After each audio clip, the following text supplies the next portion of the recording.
For those that don't know, LRO is the Lunar Reconnaissance Orbiter. It's a NASA spacecraft that's been orbiting the moon since June of 2009, taking high-resolution pictures of the surface, measuring the precise topography of the lunar surface, thermophysical properties of the surface, the radiation environment, the abundance of hydrogen on the surface, basically creating a high-resolution 3D archive of the properties of the surface of the moon.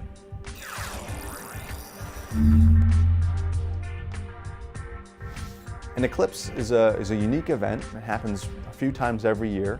It's when the Earth, the Moon, and the Sun are in precise alignment. So during a lunar eclipse, the Earth passes between the Moon and the Sun, and the Earth's shadow is cast upon the surface of the Moon. So it looks like the Moon disappears into darkness for a brief period of time. They're special because they only happen a few times every year, and you have to be in a very special location on the surface of the Earth to be able to see it. So not everybody gets to see an eclipse when they happen.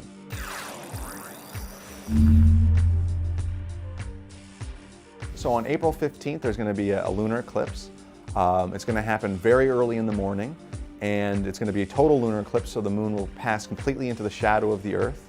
And as it does that, the moon will appear a certain hue of red, which is the projection of all of the sunsets on the Earth projected onto the surface of the moon. It's going to be quite spectacular and very beautiful.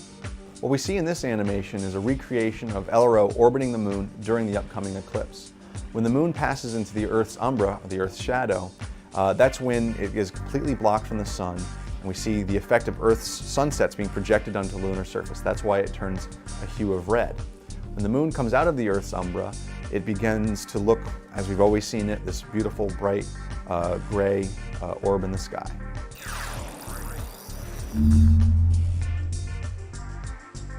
So the eclipse is going to affect LRO in one very important way. LRO's batteries are charged by solar energy, and so during an eclipse the moon and the LRO spacecraft are going to be in darkness for a very long period of time, so the battery won't get to be charged.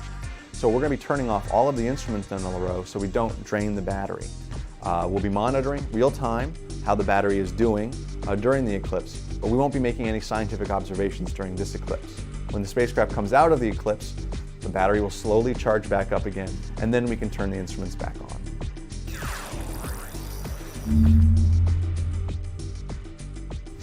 Well, the best way to prepare for this eclipse is to first find out when it's going to be happening in your local area, and then find an area that is free of obstructions, tall trees, buildings, in an open field that has a clear view of the sky. Bring a chair, something warm to keep you comfy during the night hours, and prepare yourself for a beautiful show.